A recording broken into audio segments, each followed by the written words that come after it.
In the shadows of ancient temples, in crumbling scrolls written thousands of years ago, our ancestors left behind evidence of a world filled with magic. Not the fantasy magic of modern movies, but something our forefathers believed was as real as the ground beneath their feet. The question we must ask, was magic real in the ancient world? The answer may surprise you. Imagine living in a time before science explained the rhythms of nature, before we understood why the sun rose and set, why people fell ill, or why crops flourished or failed. In this world of mystery, magic wasn't fiction. It was a practical tool for survival. The ancient Egyptians were perhaps history's most famous magicians. Their entire civilization was built on magical thinking. The pharaoh himself was no mere king. He was a living god, a magical bridge between heaven and earth.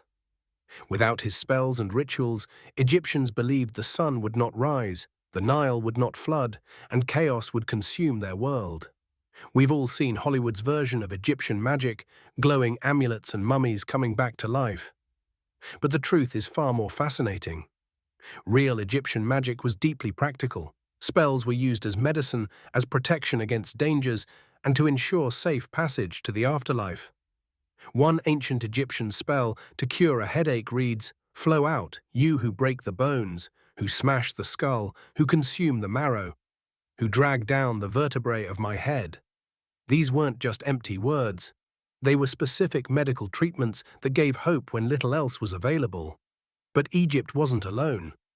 Every ancient civilization had its own magical traditions. In Mesopotamia, between the Tigris and Euphrates rivers, priests known as Ashipu were specialists in fighting demons and evil spirits.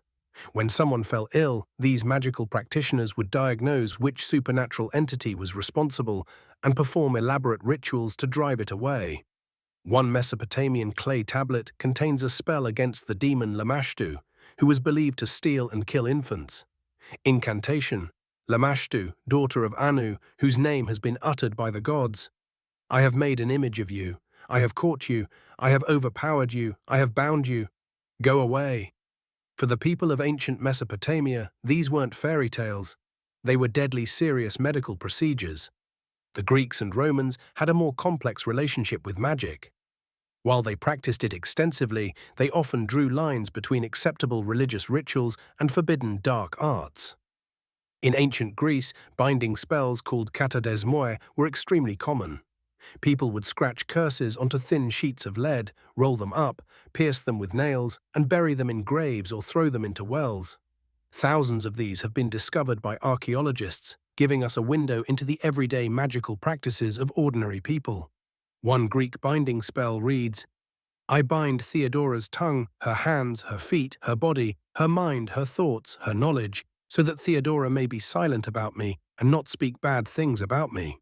These weren't seen as harmless superstitions. They were considered so powerful that many Greek and Roman laws forbade harmful magic under penalty of death. But here's where our story takes an unexpected turn. While we modern people might dismiss these ancient magical practices as primitive superstition, they often worked.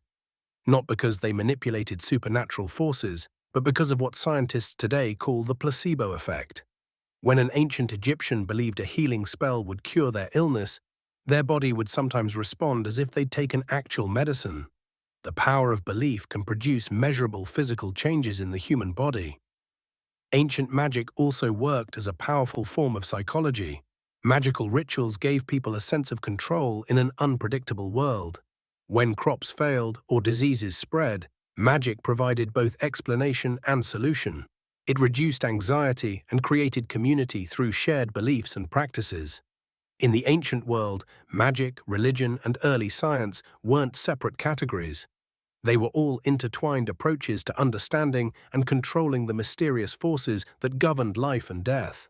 Take the oracles of ancient Greece. The most famous, the Oracle of Delphi, was consulted about everything from personal matters to decisions of state. The priestess would enter a trance, possibly induced by natural gases seeping from the earth beneath the temple, and deliver prophecies believed to come directly from the god Apollo. Were these prophecies truly magical? We can't say for certain, but recent geological studies have confirmed that the temple at Delphi was indeed built over a fault line where hydrocarbon gases could emerge, possibly explaining the altered state of consciousness described in ancient accounts. In ancient China, magic took yet another form. The practice of feng shui, arranging buildings and objects to harmonize with invisible energy forces called qi, was considered essential for everything from imperial palaces to peasant homes. Chinese magical thinking also gave us acupuncture, which was developed over 2,000 years ago based on ideas about balancing magical life forces within the body.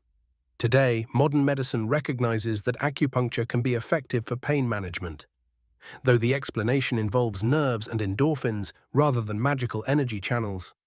In the Americas, Mayan shamans used psychoactive substances to enter trance states where they claimed to communicate with gods and spirits. Were these genuine supernatural experiences, or were they simply hallucinations? The answer depends entirely on your worldview. The ancient Celtic druids of Europe performed magical rituals in sacred groves and believed certain plants had powerful magical properties. Modern science has confirmed that many of these magical plants, like foxglove, contain potent medicinal compounds. Viking cedar practitioners, usually women, would enter trance states to foretell the future and influence events through magical means. The Norse believed so strongly in these powers that even the god Odin himself was said to practice Seida magic. But perhaps the most compelling evidence that magic was real in the ancient world comes from its universal presence across every human culture. From the frozen Arctic to the tropical rainforests, from isolated islands to sprawling empires, magical thinking appears everywhere in human history. This universality suggests that magic fulfilled crucial human needs: the need to explain the unexplainable, to control the uncontrollable, and to find meaning in the face of life's greatest mysteries. As modern science developed, many magical practices were either discarded or transformed. What was once a magical healing ritual became standardized medicine. Astronomical observations, once used to cast horoscopes, became the foundation for physics and cosmology. But magic never fully disappeared. Even today, in our world of smartphones and space stations, magical thinking persists. Many people still read horoscopes, carry lucky charms, or follow superstitions without realizing they're practicing watered-down versions of ancient magic. So was magic real in the ancient world? The answer depends entirely on what we mean by real. If by real we mean that ancient spells could violate the laws of physics or biology as we understand them today, making people fly or turning lead into gold, then no, ancient magic wasn't real in that sense. But if by real we mean that magical practices had genuine effects on people's lives, influenced their decisions, shaped their societies, and sometimes even produced measurable results through psychological and physiological means, then yes, magic was absolutely real. The boundary between what we call magic and what we call reality has never been as clear-cut as we might think. What seems magical to one generation becomes scientific fact to the next. What appears supernatural from one perspective might be perfectly natural from another. Perhaps the most important lesson from studying ancient magic is humility. Our ancestors weren't fools for believing in magic. They were using the best tools and knowledge available to them to make sense of a confusing, dangerous world. And who knows, 1,000 years from now, future humans might look back at some of our most cherished scientific beliefs and wonder how we could have been so naive. The story of magic in the ancient world isn't just about spells and rituals lost to time. It's about the eternal human quest to understand the universe and our place within it. A quest that continues to this very day. In the words of the great science fiction writer Arthur C. Clarke, any sufficiently advanced technology is indistinguishable from magic. To the ancient mind, the forces that governed their world were no less real for being mysterious. So the next time you dismiss an ancient magical practice as mere superstition, remember the line between magic and reality has always been drawn by the understanding of the time, and that line continues to move with each new discovery we make about our world and ourselves. Because in the end, the most magical power of all might be human curiosity itself, our relentless drive to question, to learn, and to wonder about the great mysteries that still surround us.